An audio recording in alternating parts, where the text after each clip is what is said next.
Olá, sejam todos muito bem-vindos.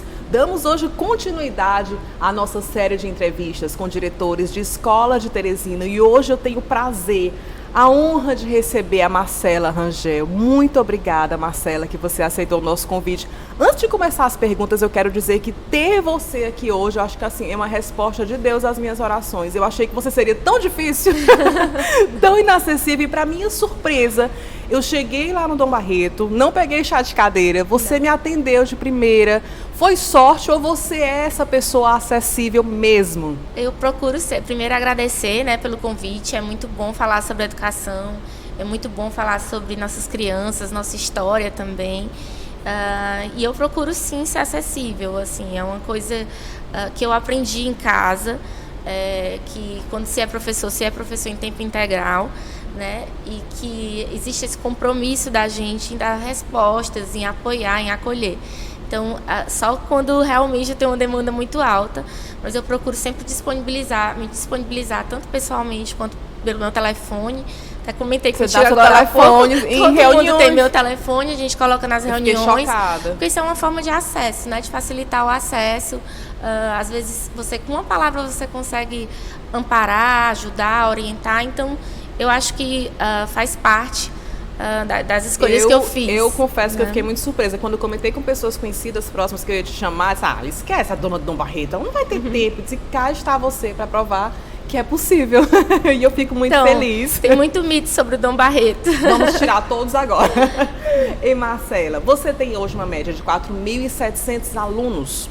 É muita gente. Como é que você consegue dar um atendimento individualizado, perceber esse aluno como um ser humano único, perceber se ele está com alguma dificuldade, no meio de tantos alunos? Eu acho que isso também diz muito da história do Dom Barreto, né? O Dom Barreto foi crescendo gradativamente, progressivamente, e a gente foi crescendo junto com o Dom Barreto. Uhum. Então, é uma relação muito pessoal. Meu pai, por exemplo, ele ia todos os dias na portaria de manhã, dava um beijo na cabeça das crianças, conhecia todas as crianças, conhecia a história de cada criança.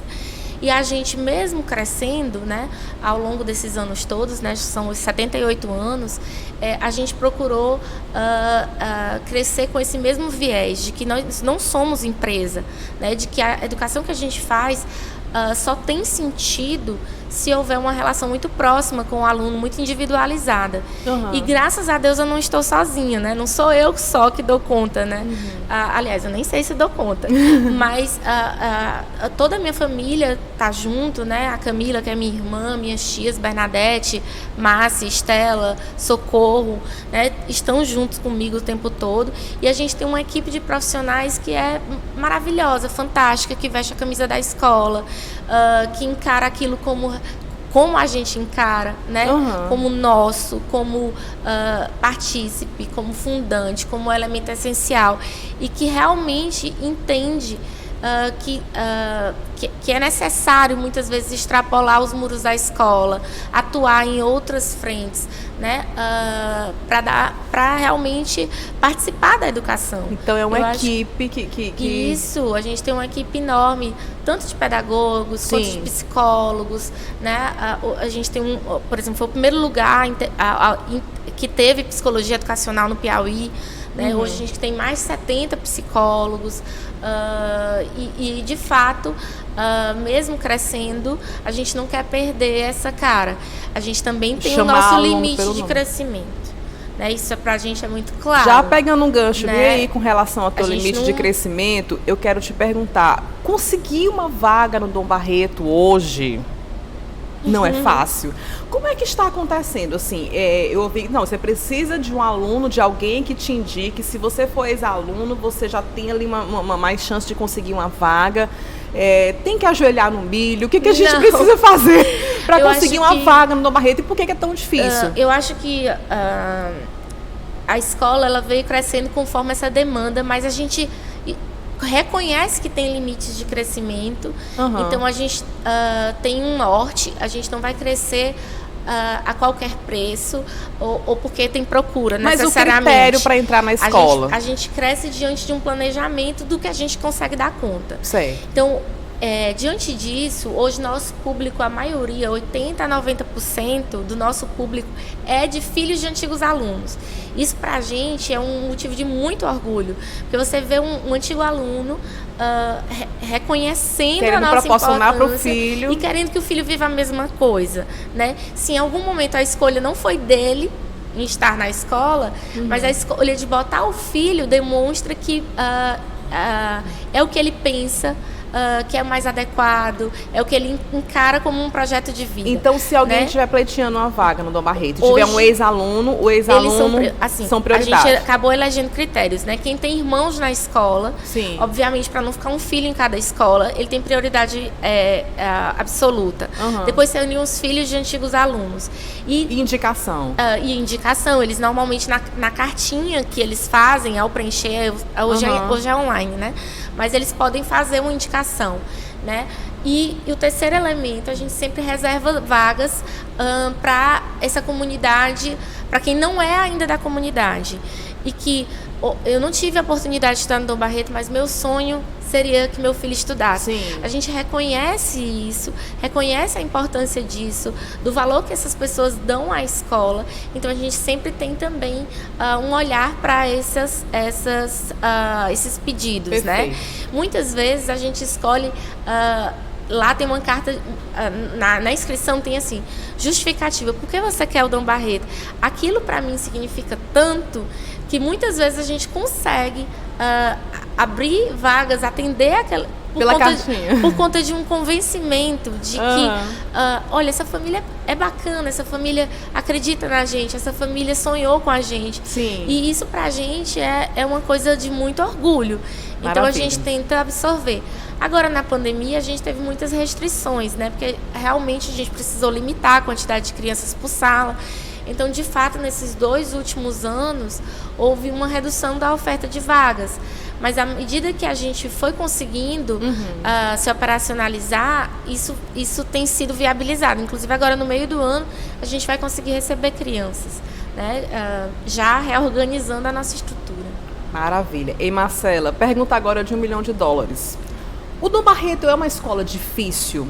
Você estudou no Dom Barreto? Estudei. Você não acha, assim, são 2 perguntazinhas. Se o Dom Barreto é uma escola difícil, se você não acha que aqui em Teresina especificamente as escolas estão pegando pesado demais com as crianças?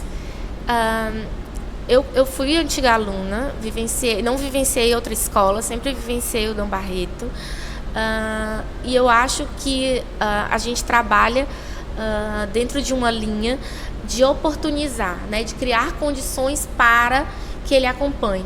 Não é uma coisa fora do padrão. Eu estou trabalhando de uma forma e eu estou cobrando de outra forma, né? Isso ocasionalmente, uma questão, 2 questões, pode acontecer.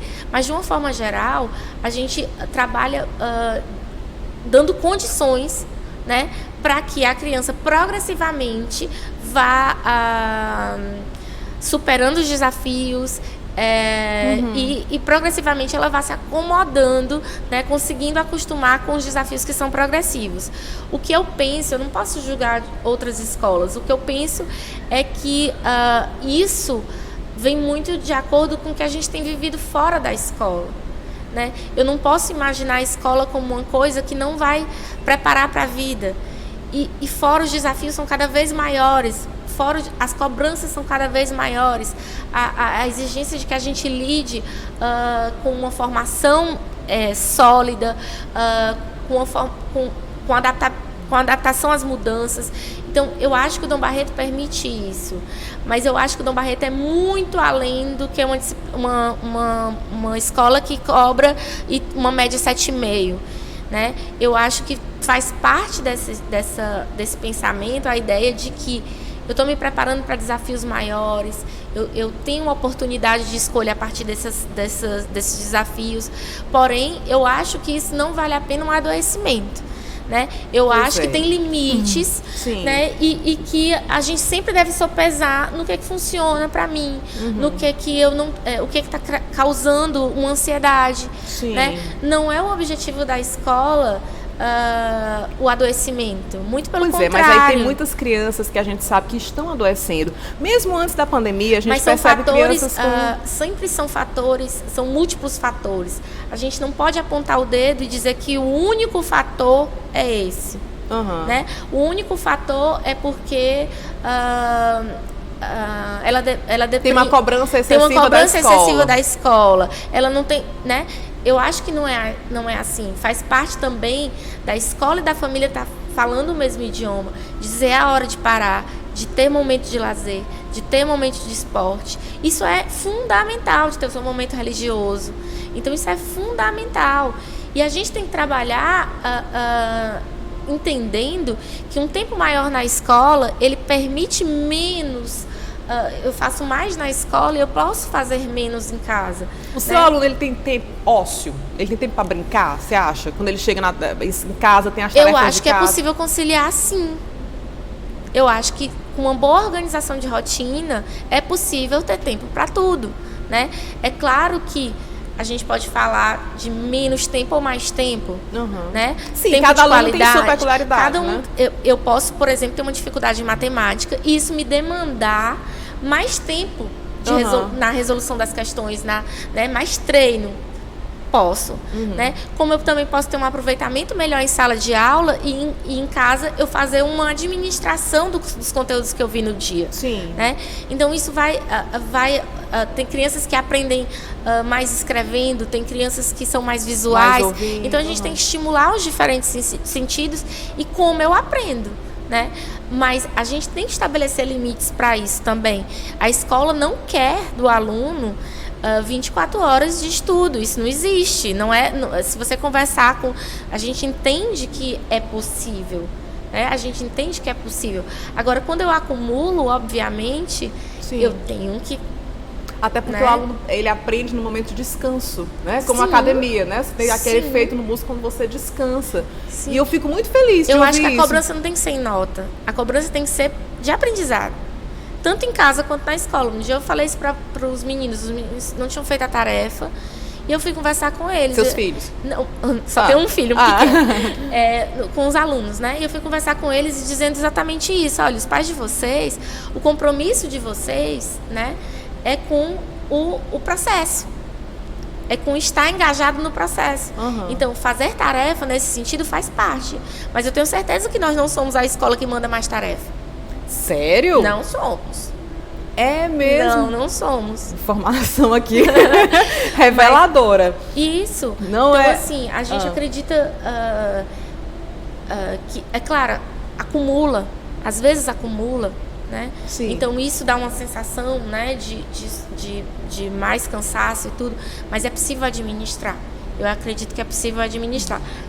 Eu acho que quando a família e a escola estão juntas, tudo dá certo. A gente volta daqui a pouquinho. Vamos para o intervalo comercial agora. Te lembrando, mamãe, nós temos nosso tempo muito corrido, você sabe disso.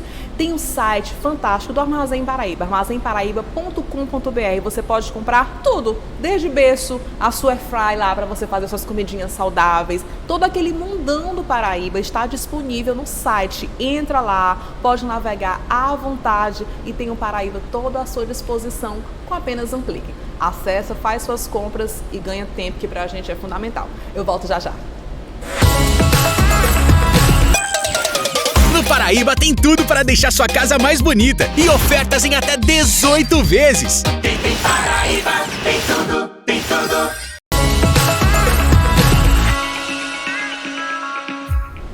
De volta com o Papo Mãe, eu quero te fazer uma pergunta. Você já pensou como é que o seu filho vai encontrar as fotos dele, assim, daqui a 10, daqui a 20 anos? Talvez essas fotos estejam perdidas em algum e-mail, em um link que o fotógrafo que mandou já expirou, num CD que já corrompeu, num HD que você não sabe onde está. E assim, eu tomei isso como um propósito de vida. Eu preciso deixar os registros do meu filho para quando ele tiver 20, 30, 40, 60 anos poder ter esse acesso a esses momentos tão fantásticos. Eu pedi a ajuda do Tibério Hélio. Peguei todos os meus arquivos, CDs, links de Tibério, te vira. E assim ele fez. Pegou foto de celular, ajeitou, cuidou. E hoje eu sou muito feliz. É o momento que eu tenho de contar a historinha para o meu filho. Olha aqui, filho, vamos ver a sua festa de aniversário de 2 anos. É a história da vida dele. contada através de imagens. Ele tem um projeto fantástico chamado Fotografia é no Papel. A gente tem que parar com essa mania de deixar as nossas fotos perdidas numa nuvem, que depois a gente nem sabe se vai encontrar.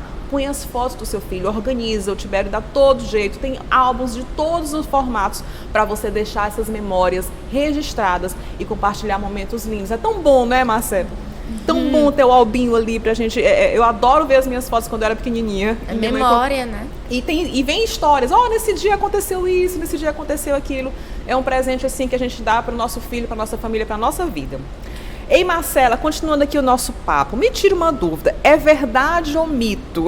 O Dom Barreto separa alunos por nota? Já existiu ou existe essa história de que os alunos que têm as notas melhores vão para uma sala e os que têm as notas medianas são separados por outra sala? É verdade? Há muito tempo atrás, isso acontecia sim.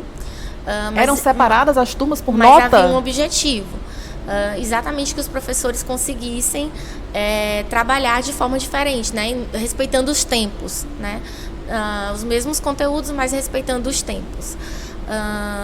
Mas progressivamente a gente foi percebendo, isso ainda na época do professor Marcílio, que quando você tinha turmas heterogêneas, o ganho para todos era muito maior, porque aquele que sabe alguma coisa não sabe outra. Sim, por mais inteligente, por mais então que eles conseguem trocar. Então essa prática não existe não mais? Não existe, né? Tá. A gente elege uma série de critérios, os professores da turma anterior participam da formação da turma seguinte. Eles observam, por exemplo, número de meninos e meninas, a questão das lideranças, separam grupos de conversa, juntam crianças que se ajudam, né? Crianças mais tímidas que outra criança muitas vezes ajuda. Então, hoje os critérios, já faz muito tempo, né? Reconhecem que é exatamente nessa diferença que a gente cresce. Que é o aprendizado. Perfeito. Marcela, existe uma prática nas escolas de Teresina, eu acredito que o Dom Barreto também seja assim, de adotar sempre um livro à frente. Então, o aluno está no 4º ano, o livro é do 5º, está no 5º, o livro é do 6º. Não mais. Isso já aconteceu. Geralmente, as escolas de Teresina têm uma carga horária maior e puxam um pouco mais. Então, já aconteceu da gente conseguir antecipar conteúdos. Mas, depois da propositura da base, né, da Base Nacional Comum Curricular, ela define até o 9º ano, por exemplo, ela define os conteúdos série a série. Né? Quais são os objetos e quais são os objetivos para cada uma das séries. Então, não existe isso. A gente tem que... até porque isso atrapalha. Uma criança que vai fazer uma transferência, por exemplo, ela fica com lacunas, né? Hoje, com a base, né, você está garantindo, pelo menos em tese, você está garantindo uma homogeneização dos conteúdos de cada uma das séries. Então, hoje, o aluno que está no 5º ano tem o livro do 5º ano. Não adianta mais, não fica... É para ser. Houve uma adaptação, as editoras também tiveram que contemplar os conteúdos de cada série conforme a base. E aí muda... talvez o que mude seja a forma de abordar de cada livro, mas os conteúdos, digamos assim, os objetos do conhecimento, eles estão definidos para cada uma das séries. Você falou em carga horária. Como é que você avalia a carga horária dos alunos de Teresina? Você acha que os pais muitas vezes cobram não tem aula dia de sábado? Porque assim, às vezes a mãe ela quer ir fazer a unha no sábado, né? E aí às vezes existe essa cobrança por tarefa, essa cobrança por parte dos pais. Você não acha que a nossa carga horária também está muito alta? Assim, eu vou tentar te responder de duas formas de pensar.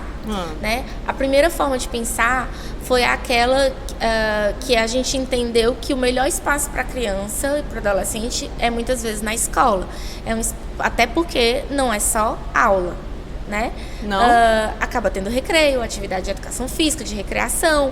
Então, a convivência com outras crianças, uma aula de laboratório. Então, não necessariamente, durante todo o tempo que ele está na escola, ele está assistindo aula. Eu fico pensando como essas cabecinhas podem cansar crianças de 6 anos que passam 6 horas na escola. Às vezes é uma visão de quem está de fora, porque não é todo o tempo em sala, né? Existem outros tempos e outros espaços dentro da escola. Nesse sentido, a gente entende que ali ela é mais próxima do professor, o professor pode acompanhar, pode retomar muitas coisas. E como eu te disse, com um bom aproveitamento do tempo de sala de aula, eu preciso fazer menos em casa. Eu resolvo minhas dúvidas na escola, né? Então, a gente entende que isso é um momento importante. Essa cobrança dos pais existe? Existe. Eu acho que a questão do sábado, ela vai de acordo com cada escola. Hoje ainda é necessário, para nossa escola, que é a que eu posso falar, a partir do 8º ano eles têm aula aos sábados, mas porque eu tenho que cumprir dias letivos, senão eu não consigo fechar os dias letivos, né? Sim, o Brasil tem muitos feriados também, né? Tem muita coisa. E aqui em Teresina, por exemplo, tem uma determinação por convenção coletiva das férias dos professores. Então, no dia 11 de julho, necessariamente iniciam as férias de professores, e aí eu não posso extrapolar para frente, né? Eu não posso ir mais para frente, o que seria, por exemplo, a reposição dos sábados, né? Sim. Por outro lado, eu acho que isso não deve ser pela minha conveniência, né? Enquanto mãe, enquanto pai, o ter o sábado ou não ter o sábado, né? Tem que ser algo realmente pensado e direcionado, porque aquela criança ela tem que ter um olhar naquele dia que ela está em casa para atividades lúdicas, para convivência, enfim. Pois Marcelo, eu tenho sentido tanta falta de ver as nossas crianças brincando, sabe? De tanta falta de ver momentos mais saudáveis, crianças pisando em grama. O Dom Barreto tem espaço ao ar livre? Tem sim. Espaço junto à natureza, assim, jardins enormes. Tem, por exemplo, lá na Zona Leste tem um jardim no centro da escola. Então é uma coisa que a gente procura, né, oportunizar. Claro que tem, por exemplo, estruturas mais antigas, que nem sempre a gente consegue fazer. Sim. Mas mesmo assim, eu acho que a escola, ela traz muito disso. Tanto de muito verde, de muito contato com a natureza, como de muito contato com a cultura, com as obras de artistas locais. Então, acho que isso abre o nosso olhar para uma escola que não é aquela escola institucionalizada, mas que é uma escola como um espaço de aprendizagem nos corredores, no parquinho, né? Tudo isso é também um espaço e um tempo da escola. O método que o Dom Barreto usa, o Dom Barreto é uma escola conteudista? Eu acho que é conteudista, mas sem excluir a parte vivencial, experiencial, né? Eu acho que é uma mistura de tudo. Ela é conteudista no que ela precisa ser e ela é vivencial no que se permite ser, né? Mas eu estava colocando ainda a questão da carga horária. Sim. Principalmente após a pandemia, o que a gente sentiu? Que a gente precisava fazer um reforço, porque havia muitas lacunas. Então, a gente percebeu uma diminuição do tempo de atenção, né, das crianças. Eles estão mais inquietos, eles estão mais agitados, eles saem mais vezes para ir para o banheiro. Então, a gente fez uma redução do tempo de aula, que era de 50 minutos para 40. Com isso, por exemplo, lá no médio, eu consegui ter 10 aulas por dia. Marcela, então aumentou a carga horária? Não. Ficou o mesmo horário de sair. Inclusive, no sábado, eu consegui diminuir. Eles só estão com 3 aulas. Mas eu consegui enxertar nesses minutinhos que eu ganhei, fui ganhando 2 horas por dia, aulas de revisão. Então, por exemplo, eu tenho uma aula de revisão de matemática, eu tenho uma aula de revisão de física, eu tenho uma aula de revisão de química. Eu até confesso com os pais que, num primeiro momento, a gente só pensou por esse olhar. Vamos aproveitar. Vamos enxertar na própria carga horária para os meninos não terem que fazer isso em casa, no sentido de que, por exemplo, o professor está dando um conteúdo e eu sinto que eu tenho uma lacuna de um assunto que eu fiquei online. Sim. Né? Eu teria que buscar sozinho. Vocês pegaram mais leve quando voltaram da pandemia? Sim. Pegou mais leve? Necessariamente, a gente não é mais o mesmo que saiu. Nem eles são, nem nós somos. Necessariamente a gente tem que ter uma consciência de tudo pelo qual a gente passou. A gente famílias, a gente escola, a gente crianças, a gente adolescente. Então a cobrança já não foi tão... Na nossa concepção já não é da mesma forma, mas a gente não está atingindo ainda. Né? A gente ainda não tem alcance do que, por exemplo, a pandemia vai ocasionar na vida dessas pessoas a longo prazo. Né? Por exemplo, de aumento de ansiedade, de quebra de rotina, como eu estou te colocando. Eles saem muito mais para ir ao banheiro, eles mexem no celular muito mais, eles ficam online em sala, mesmo isso sendo proibido, mas porque ainda é um período de adaptação, ainda é difícil voltar e se acomodar aos bancos da escola. Você não estava, você estava em casa, no seu quarto, Então não é a mesma coisa. Você falou em celular, eu vou querer saber se os alunos do Dom Barreto levam celular para a escola. Claro mas o que nosso eles levam, tempo... eles são humanos. Aqui na TV o nosso tempo já foi, mas você continua assistindo a gente lá no nosso canal do YouTube. Assim, olha aí se tá aparecendo para você e no nosso podcast. Eu te espero lá.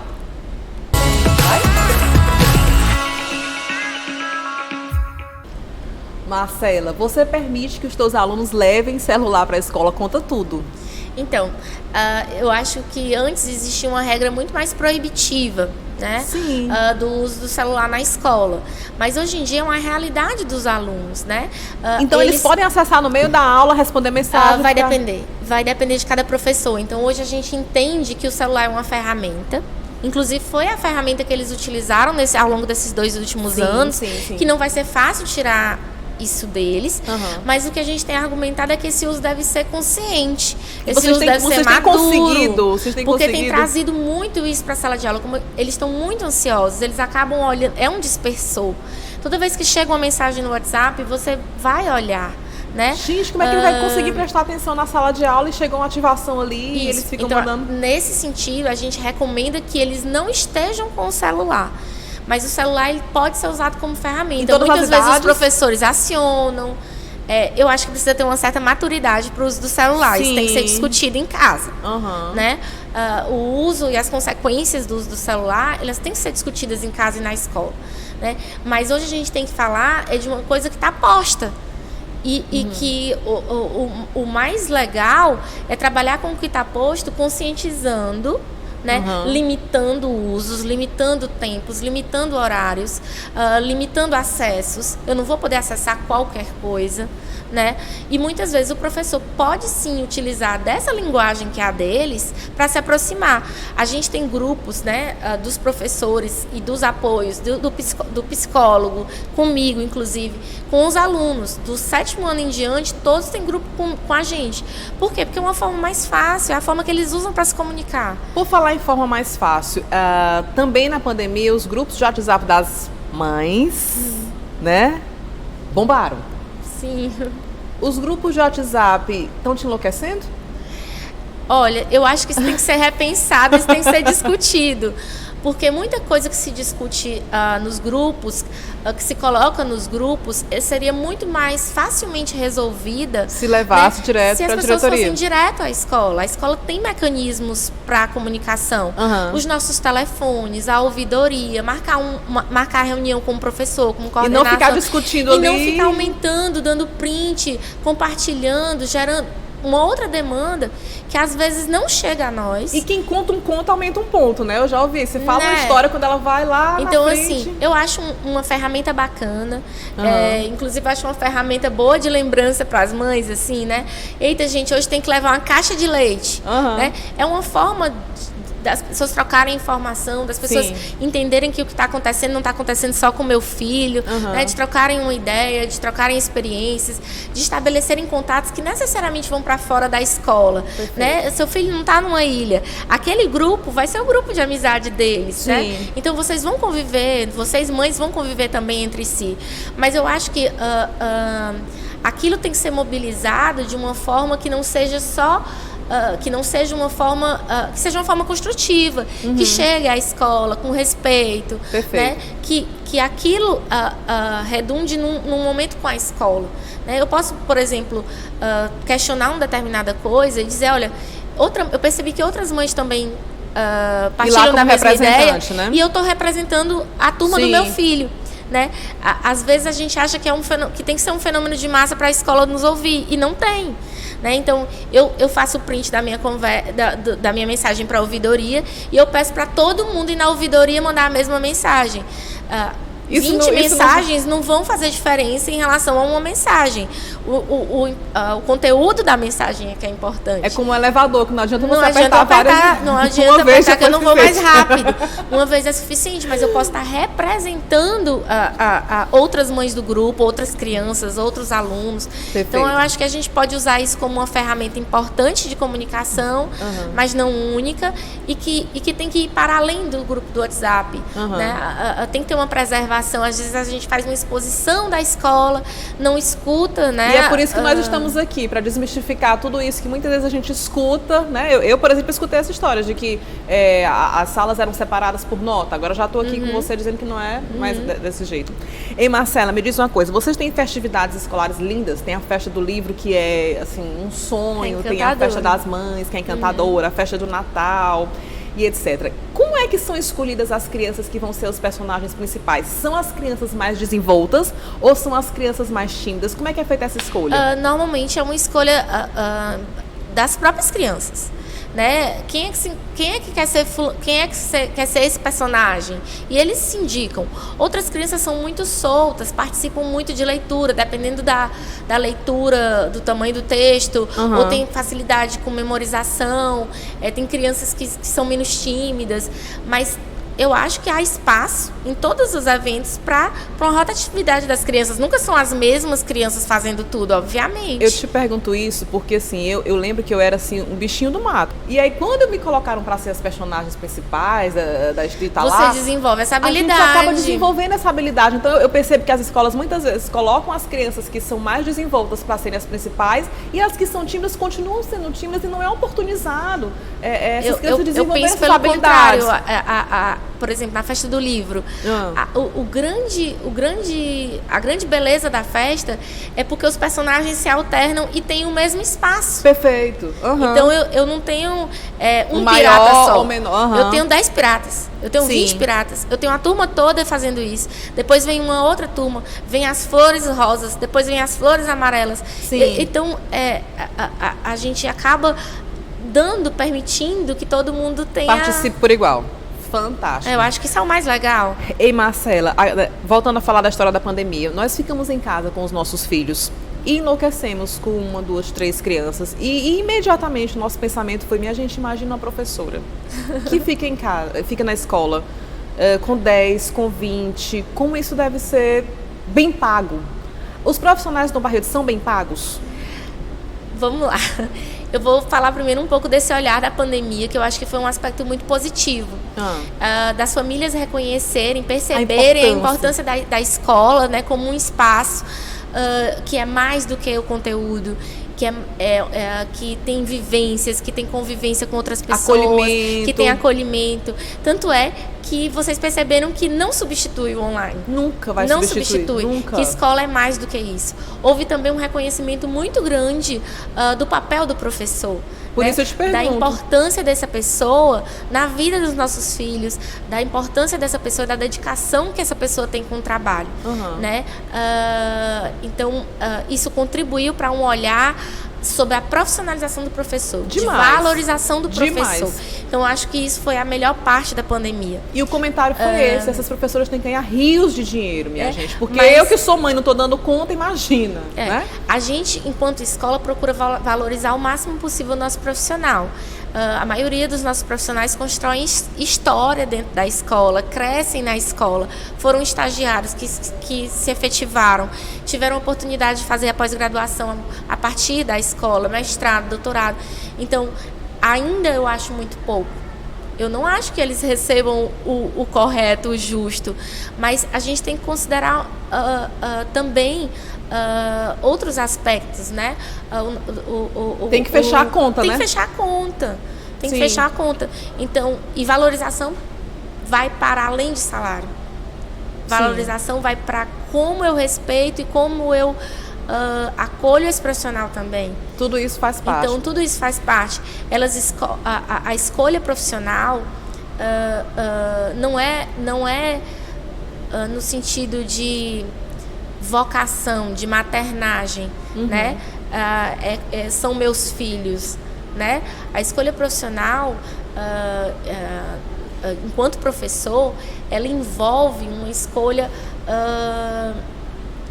de formação. É de vida, é missão de vida, eu sempre digo isso. É algo muito, muito, muito, muito forte. E elas estudam o tempo todo, né? Porque, Marcela, por exemplo, elas têm curso de primeiros socorros? Tem. A gente é obrigada a fazer, né? A escola tem, inclusive, desfibrilador em cada uma das unidades, né? A gente tem cerca de 14 enfermeiras. Se meu filho engasgar, a professora vai estar... A gente Sim. nós vimos um vídeo, né, recentemente, que uma criança engasgou com a tampa da garrafa e a professora foi lá e desengasgou. Eu pensei, meu Deus, será que a professora do meu filho tem curso de primeiro socorro? Será que ela vai conseguir desengasgar? Todos os funcionários da escola fazem pelo menos uma vez no ano os cursos. Zeladores, porteiros, todo mundo. Professores de educação física, professores. Todo mundo tem que estar preparado, né? Marcela, como é que acontecem as ocorrências ou as punições aos alunos? Ele chegou, não fez a tarefa de casa, como é que está sendo feito? Tipo, tem 3 ocorrências, perdeu um ponto? Antes de mais nada, a ocorrência ela não é uma penalização. Não? Ocorrência significa o registro de algo que aconteceu. Para a mãe ficar ciente. Os pais ficarem cientes. Eu registro que aquela atividade não foi realizada, eu registro que aquela criança esqueceu o livro, tá? Eu faço um registro, que significa uma ocorrência, né? Não fica lá na caderneta o nome sujo, não. Mas essa ocorrência pode ser a de tarefa e pode ser a de atitude inadequada. E a qual é que a demanda a atitude atitude inadequada pode demandar, por exemplo, a suspensão de um dia de aula ou de 2 dias de aula. Quando é que o aluno é suspenso? Por exemplo, algum comportamento inadequado no ambiente escolar.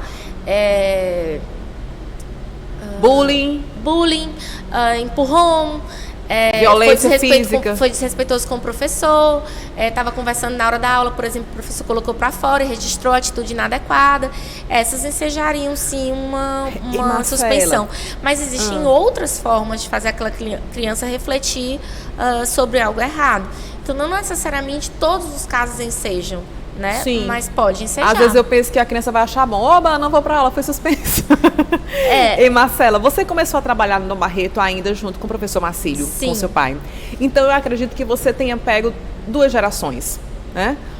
Quais são as principais dificuldades que essa geração está te trazendo? Você percebe crianças mais desobedientes, crianças mais questionadoras, e é bom ser questionadora, mas às vezes é difícil impor um limite.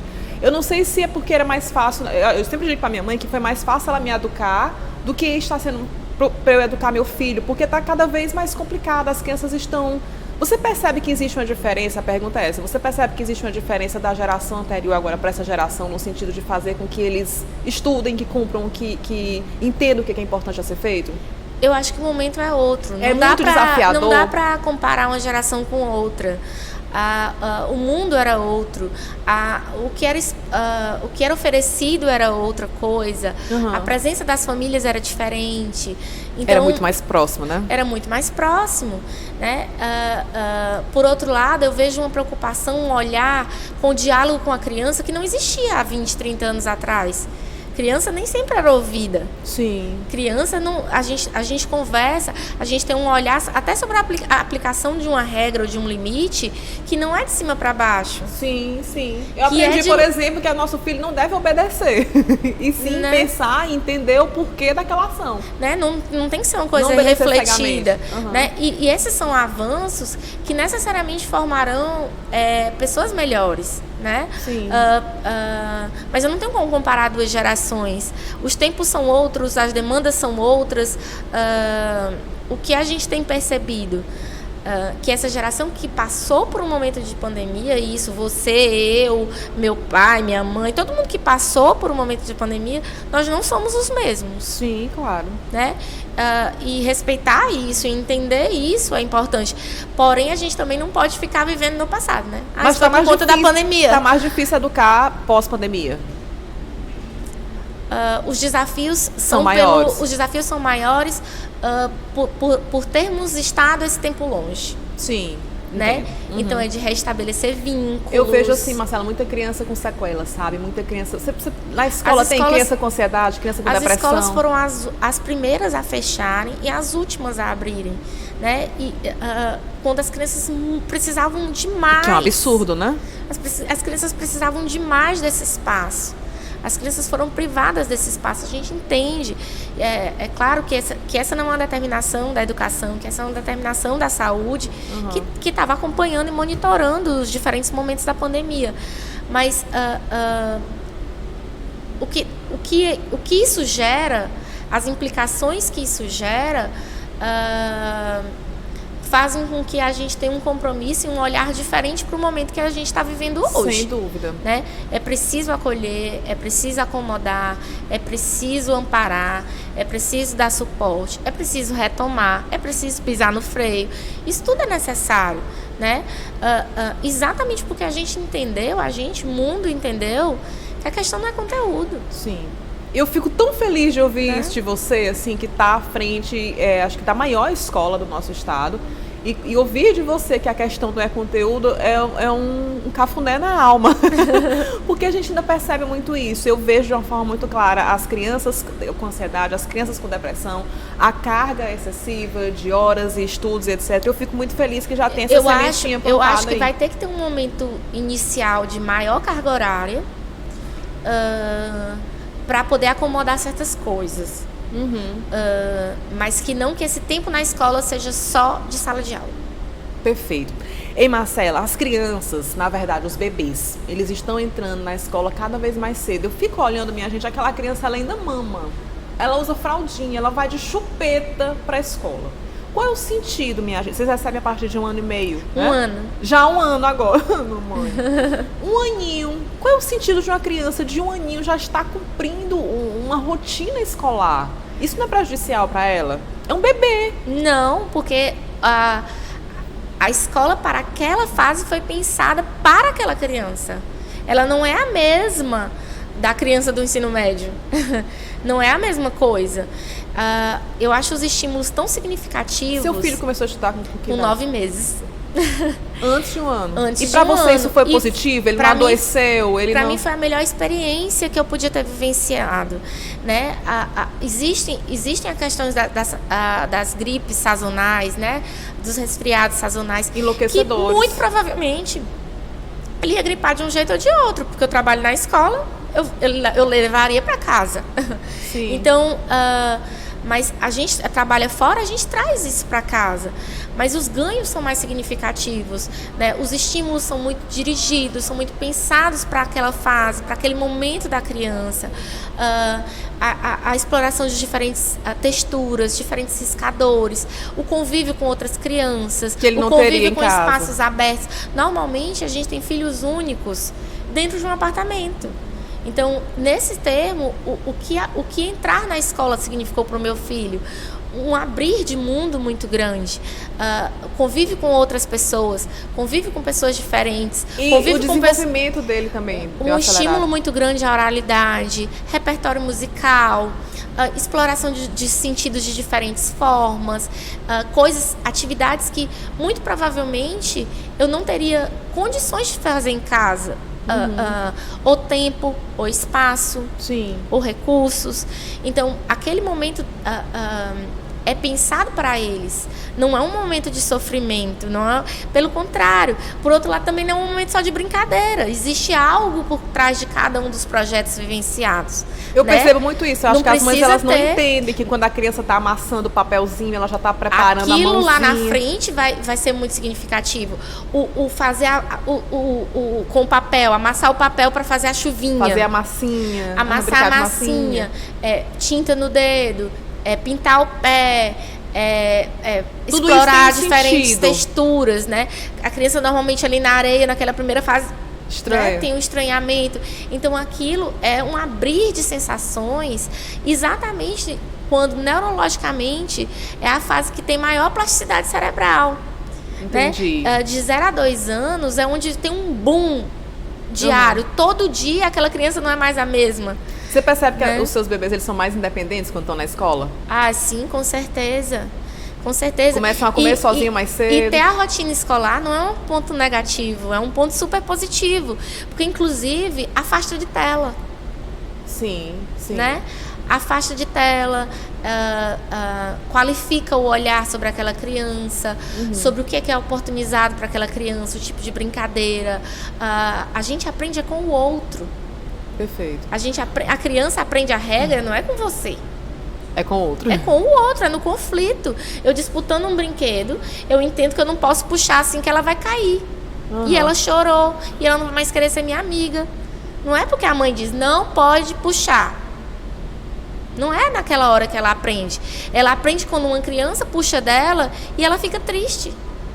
Sim, sim. Né? Qual é a quantidade máxima de alunos por sala que você tem hoje no Dom Barreto? Cada segmento tem um perfil diferente, até porque as salas e as estruturas são diferentes, né? Sim. Então, na educação infantil, por exemplo, o infantário tem em torno de 12, 15 crianças. Na educação infantil, em torno de 25, 24, 22 crianças. Fundamental... Já mais, né? Fundamental em média, em torno de 28. As minhas turmas maiores são do médio, elas estão com 36 alunos. Mas também são as turmas com mais de 56 metros quadrados de sala de aula. A gente, inclusive, respeita a metragem por conta da Covid com esse Como cálculo é que dos está 36. hoje, quando chega um aluno gripado, resfriado, nariz escorrendo, tossindo, ele pode assistir a aula? O protocolo continua, eles continuam tendo... Eu sempre falo Vocês ligam pro pai, tá tossindo, volta, vem tem buscar? Tem que ser uma responsabilidade coletiva, tem que ser um pacto coletivo. Quando a gente opta por tirar a máscara, por exemplo, quando a gente opta por voltar para o presencial, necessariamente eu tenho que ter uma consciência coletiva. Mas a gente sabe que nem todo mundo tem, né? De obedecer, ter cuidados mínimos fora de casa. Mas fora os pais da estão escola. mandando para a escola. Eu já vi muitos vezes pais, acontece. eu já vi muitos pais mandando criança com febre. Às vezes acontece. E aí, o que a escola faz? Manda voltar? Manda voltar. O correto é retornar, né? Ou voltar só com uma orientação médica. Porque às vezes não é uma doença contagiosa, né? Então, quando você tem um relatório médico, você pode permitir a entrada. Mas a gente precisa que haja um pacto coletivo de cada turma, né? Que eu tenha consciência de avisar. Eu acho que muitos pais ainda faltam essa consciência. Eu vejo, mesmo antes da pandemia, eu sempre vi isso, olha, fulana tá com febre, mas qualquer coisa... Gente, a criança tá com febre, como é que ela vai Essa pra criança aula? com febre, inclusive, nem deveria estar na escola, não só pela contágio Por de outras ela, crianças, por mas ela. por respeitar o processo de cura dela. Ninguém consegue Né? assimilar, gente. Como é o que vai corpo ficar desse lá? jeito. Eu fico muito triste, porque muitas vezes é porque o pai não tem com quem deixar e vai pra escola mesmo, mas meu coração fica bem partido. Mas aquilo talvez não deixe, inclusive, a própria criança mais vulnerável a outras viroses. Com certeza.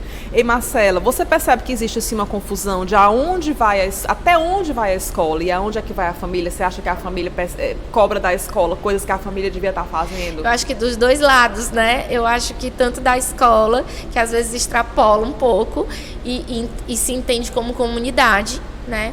Quando eu tenho uma concepção de comunidade, de coisa comum, né? Eu entendo que aquilo que acontece fora muitas vezes reverbera na escola e eu tenho que ir ali. Eu tenho que fazer uma discussão, por exemplo, sobre drogas. Eu tenho que trazer essa discussão, porque muitas vezes o pai não sabe, não acha que é provável. Ele não eu tenho que trazer discussões de coisas que acontecem fora da escola. Sim. Né? Para provocar essa discussão na família. Isso, para que eu possa olhar para o meu filho e dizer, olha, ele não está falando necessariamente do outro. Sim. Ele pode estar falando de você. Pode acontecer na sua família. Pode acontecer, eu vou ficar mais próximo, eu vou observar isso. Então, nesse sentido, a escola entende que deve extrapolar mesmo, que tem uma função de formar, de informar, de conscientizar, de trazer a família para perto. Por outro lado, eu acho que também há uma transferência de responsabilidade. Aqui não é um apontando o dedo para o outro. Nem a escola dizendo isso é papel de vocês, família. E nem a família... até porque a gente está com a criança uma boa parte do dia. Então, eu não posso dizer, esse valor... É da família. Sim. Né? Tem que ter dos dois lados. Por outro lado, a família não pode entregar e achar que é a escola que vai tomar conta de tudo. Eu não posso... Que é o que acontece, Marcela. Deixar Vamos de falar me responsabilizar. A verdade. Vamos falar a verdade. A gente tem visto muita família entregando as crianças para a escola. E deixa. Deixa eu te fazer uma outra pergunta. Essa ficou calada, quem cala consente. Como é que a escola trabalha relacionamentos homoafetivos? Se chegar, por exemplo, um autor de um livro, Marcelo, eu quero adotar esse livro aqui, e ele mostra que tem uma criança que tem duas mães. Você adotaria um livro como esse? Dependendo do contexto, né? É um livro lindo que fala que duas mães ajudaram a criança a salvar a natureza, por exemplo. Um livro muito lindo, mas que mostra duas mães. Isso poderia impedir que o livro fosse adotado? A própria base traz a questão das diferentes configurações familiares como um assunto que deve ser debatido na escola, né? A gente está falando de algo que é religioso também, no sentido de respeito. A gente está falando, em última medida, de respeito e de dignidade, né? Com isso, não se está fazendo uma exclusão? Não se está fazendo uma apologia, né? Mas se está reconhecendo algo que está posto, que existe. Existem crianças que têm duas mães, existem crianças que têm dois pais e que se sentem reconhecidas, né? A escolha do livro não teria sido por conta disso, mas também excluir o livro por conta disso vai de encontro com a ideia do que está posto na sociedade e que a gente tem que respeitar. Mas vocês já fizeram tarefas com duas mães, com dois pais? Eu lembro que teve uma vez que você fez no lugar da festa das mães, a festa da família. A festa da família. Isso foi bem polêmico. A festa da família, inclusive, nós continuamos fazendo a festa da família. No Dia das Mães? Não é nem dia de mãe, nem dia de pai. O mês de maio é o mês da família. O dia 15 de maio, ele foi instituído pelo Papa, né, que é nosso orientador espiritual, né, enquanto escola católica.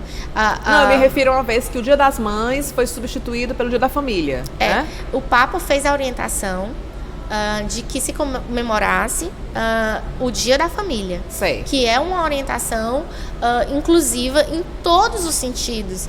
É exatamente a ideia de comunidade, né? Você é seu pai, sua mãe, seu avô, sua tia, seu padrinho, né? Então você é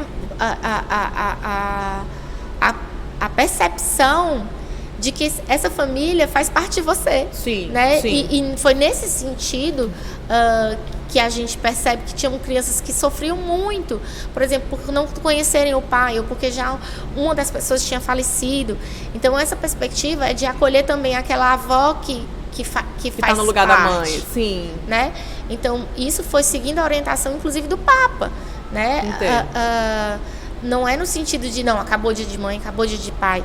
A gente faz vários projetos, mas a gente entendeu que mais do que a festa, é uma vivência com a mãe. Sim. É uma vivência né? Então, a gente mudou o olhar nesse sentido de ser um momento de ser com seu filho, vivencial, e não uma festa necessariamente. A festa vai ter vários momentos que as crianças vão se apresentar de diferentes formas na escola. Sim. Né? Mas a perspectiva do respeito, né? Que inclusive, foi justificado, né? O Papa, o texto é lindo sobre o Dia da Família, né? Sim. Conclamando a valorização da família como um todo, né? Perfeito. Então, essa foi a nossa abordagem. Por falar nisso, em família, vocês têm um projeto social que é Maria Vilac, que chama, né? Sim. É uma fundação. As crianças têm aula gratuita com os mesmos professores do Dom Barreto? Sim. É isso? O Instituto Dom Barreto Mantenedor tem 2 trabalhos sociais, né? Tanto a Casa Dom Barreto, que é um abrigo permanente para crianças em situação de vulnerabilidade social, né, em que houve, por exemplo, destituição do poder familiar. Sim. E aquelas crianças, elas ficam até os 18 anos. E tem a Escola Popular Amado Maria Vilac, que hoje tem 15 anos. É no bairro Satélite. Ela começou como um pré-vestibular comunitário gratuito, mas a gente entendeu, naquela época, as irmãs se mudaram para o Satélite, que era um bairro extremamente violento. Sim. E a gente entendeu que a gente precisava participar da formação, não era só lá no final, que era importante descer, né? Então, ainda com o professor Marcílio vivo, a gente concluiu o ensino médio. E depois que ele faleceu, a escola cresceu. Hoje ela tem do infantil 1 até o 3º ano do ensino médio. E veio para a Zona Leste também, né? Sim. Depois também veio para a Zona Leste. Mas o Satélite é um orgulho. A gente sempre diz isso, assim, é a menina dos nossos olhos, porque ele comprova que com oportunidade, né? Com iguais oportunidades, eles, independente de classe social, né, as crianças podem ser o que elas quiserem, né? Acho que está na nossa missão oportunizar, entender a escola e a educação por sua função social de mudança de vida. Você já respondeu. Então, muitas vezes eles acabam sendo os primeiros a ter a oportunidade de ir para o ensino superior.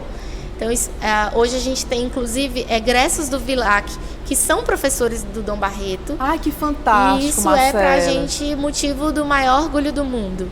Que né? seria a minha pergunta aqui. Eu ia te perguntar do que você se orgulha. E o que você olha para o Dom Barreto? Claro que a escola ela é um processo de melhoria contínua. Mas o que você olha para o Dom Barreto e diz assim, caramba, isso aqui eu ainda preciso ajustar? Sempre vai ter muita coisa para ajustar. A gente não encara É a melhoria contínua, mas o que é aquilo que você acha que... A gente acha que... é como um TCC, né? Nunca a gente sempre tem que adaptar ao momento que a gente está vivendo. Hoje o meu maior desafio é esse olhar individualizado, né? Continuar com um olhar individualizado. As pessoas acham que a gente se preocupa com aquele que é bom, com aquele que tem notas boas e que vai passar para a medicina. Ei, Marcela, como mas as na pessoas verdade têm essa ideia do Dom Barreto? Na verdade, né? o olhar é muito maior. O tempo, o direcionamento, os atendimentos, os plantões, as revisões são muito maiores para aqueles que não conseguem, para a gente tentar trazer para que todos consigam. Então, é um olhar muito mais de inclusão do que de exclusão. É claro que a gente não vai conseguir atingir tudo, mas é esse o nosso desafio, nosso desafio e o nosso objetivo, né? E o que eu mais me orgulho, talvez seja a construção de uma história no Piauí e participar de alguma forma da formação de pessoas que vão contribuir para mudanças na sociedade, né? O nosso lema é paz e bem, né?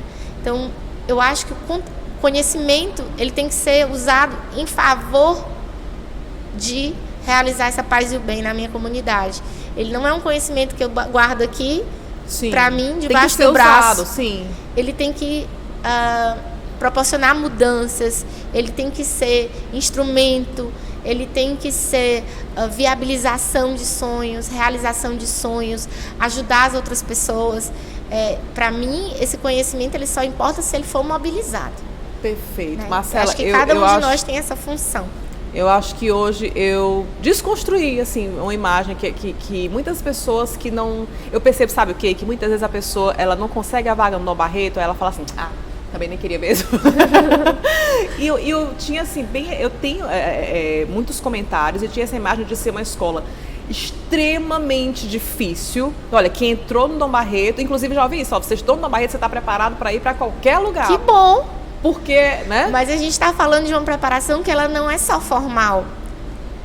A preocupação que o estar preparado para o mundo envolve necessariamente resiliência, coragem, força, determinação, bondade, um monte de coisa que passa por nós também. O Dom Barreto tem a disciplina inteligência emocional? Tem, né? Tem. Isso é muito importante nos dias de hoje. Eu fico muito feliz de poder trazer essas informações.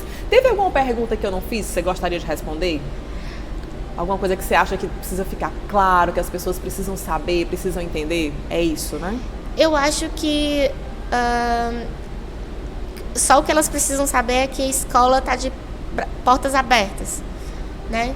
Que qualquer dúvida, inquietação, crítica nos ajuda a melhorar, a olhar de uma outra forma, a ver de outra posição que às vezes a gente não estava vendo, a repensar. Qualquer coisa ajuda. Marcela, em nome de todas as mães, em nome de todas as crianças, nós agradecemos de coração a sua disponibilidade de falar sobre tantos assuntos, e eu sei que são assuntos muitas vezes difíceis, polêmicos para a gente tocar. Eu quero que você mande o meu beijo, o meu abraço a todos os que fazem o Instituto Dom Barreto, te parabenizar por você ter conseguido, que é um desafio muito grande, né? O professor Marcílio, ele fez um trabalho assim, de mestre. E aí você conseguiu dar continuidade. Ele me deixou amparada, muito bem amparada, assim. Ele foi o seu professor. Foi meu professor, literalmente. E graças a Deus, assim, fui muito bem acolhida por pais, por familiares, por alunos, por professores, por todos os funcionários de uma forma geral. Isso, pra mim, assim, é É segurança, é memória, é você sentir a presença, a vida, né? A continuidade do projeto de alguém. Eu fico muito feliz, em especial, de ouvir de você, que é quem está à frente de uma das maiores e mais tradicionais escolas, de que a escola não é só conteúdo, de que o aluno precisa brincar, de que ele precisa ter o tempo para respirar, que ele precisa descansar e que os pais precisam entender que os alunos, eles são únicos, né? Que cada um tem o seu ritmo. Eu fico muito feliz que você que esteja, porque o Dom Barreto, ele é muito imitado, né? Tudo que o Dom Barreto faz acaba meio que virando tendência. Então, se essa semente já está aí plantada, eu fico muito feliz em nome da saúde das nossas crianças. Eu penso que a gente precisa ter crianças que sim, que se deem bem na escola, mas acima de tudo crianças saudáveis. Eu me preocupo muito com crianças que estão com depressão, que estão com ansiedade, que eu sei que deve estar acontecendo, como no Dom Barreto, em várias escolas. E essas crianças precisam do nosso amor, do nosso carinho, da nossa atenção. Obrigada Você é pelo fantástica. convite, estou à disposição sempre. E eu quero deixar bem claro aqui, ela foi muito acessível, já falei no início, e me surpreendeu muito, assim, eu consegui falar com a Marcela de uma forma muito rápida, você nos atendeu, você cá está, tirando as nossas dúvidas. Eu espero que seja assim também com os pais de seus alunos. Claro, estou à disposição. Fantástico, Obrigada. muito obrigada. Obrigada. Essa é a Marcela Rangel, nós falamos sobre o Instituto Dom Barreto, nós continuamos ainda com uma série de entrevistas com algumas escolas de Teresina, e isso sempre para ajudar você a tirar as suas dúvidas, para entender o que é importante você conversar quando você for escolher a escola do seu filho, e para você escolher e entender que cada filho tem um ritmo, cada escola, às vezes uma escola é apropriada, é ideal para um filho, mas para o irmão já não é, porque o aluno, né, Marcelo, o ser humano, ele é único, cada escola tem aquele aluno, aquelas peculiaridades, é importante a gente ouvir com o coração. É isso, tá dado nosso recado, eu te espero você no próximo podcast, no nosso próximo canal do YouTube. Até lá!